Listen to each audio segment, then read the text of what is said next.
విజయం ఎవరిని పడితే వారిని వరించదు. కొన్ని ప్రత్యేక లక్షణాలు ఉన్న వారి వెంటే విజయం కూడా నడుస్తుంది. ఆ లక్షణాలేంటో ఇప్పుడు తెలుసుకుందాం. దృఢ సంకల్పం, తరగని ఆత్మవిశ్వాసం, బలమైన కోరిక. ఈ 3 ఎక్కడ ఉంటాయో విజయం అక్కడ తప్పక దక్కి తీరుతుంది. ఏదైనా సాధించాలన్న సంకల్పం ఒక మనిషిలో నరనరాన జీర్ణించుకుపోవాలి. తాను అనుకున్నది సాధిస్తానన్న నమ్మకం తనపై తనకు ఉండాలి. ఆ విజయాన్ని సాధించాలన్న కోరిక మనసులో నాటుకోవాలి. అప్పుడే అనుకున్న దాన్ని అందుకోవడం సులభం అవుతుంది. చాలామంది ఏ లక్ష్యాన్ని నిర్దేశించుకోరు. ఒకవేళ లక్ష్యం ఉన్నా తాము ఆ పని చెయ్యలేమంటూ నీరసించిపోతారు.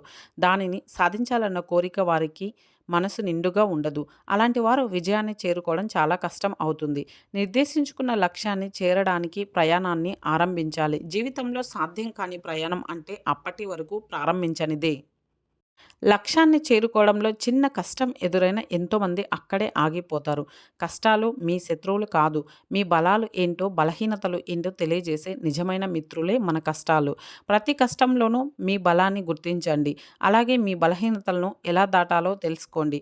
ప్రతి దాని గురించి అతిగా ఆలోచించడం మానేయండి. విజయం సాధించాలంటే అతి ఆలోచనలను ఖచ్చితంగా దూరం పెట్టాల్సిందే.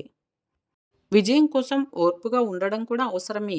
చేసిన ప్రతి పనిలోనూ సత్ఫలితాలు రాకపోవచ్చు. కానీ ఏ పని చేయకపోతే అసలు ఏ ఫలితము రాదని గుర్తుపెట్టుకోవాలి.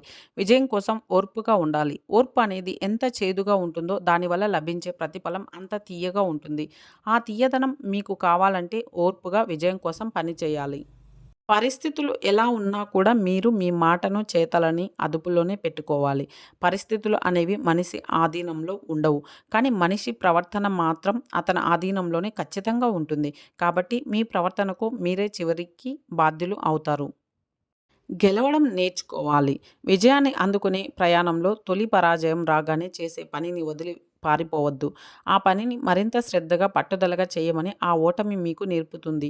ఓడిపోతే గెలవడం నేర్చుకోండి. మోసపోతే జాగ్రత్తగా ఉండడం నేర్చుకోండి. గెలుపుని ఎలా సాధించాలో తెలిసిన వాడి కంటే ఓటమిని ఎలా తట్టుకోవాలో తెలిసిన వాడే ఎక్కువ విజయాలను సాధిస్తాడు. మీకంటూ ప్రతిరోజు కొంత సమయాన్ని కేటాయించుకోండి. రోజులో ఒక్కసారైనా మీతో మీరు మాట్లాడుకోండి. మీకేం కావాలో గుర్తు తెచ్చుకోండి. మీ ఆరోగ్యం ఎలా ఉందో అంచనా వేసుకోండి.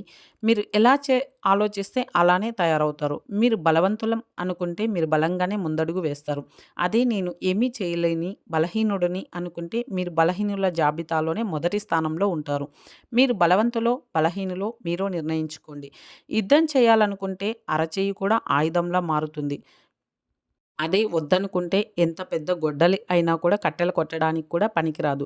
కాబట్టి మీ సంకల్ప బలాన్ని గట్టిగా మార్చుకోండి.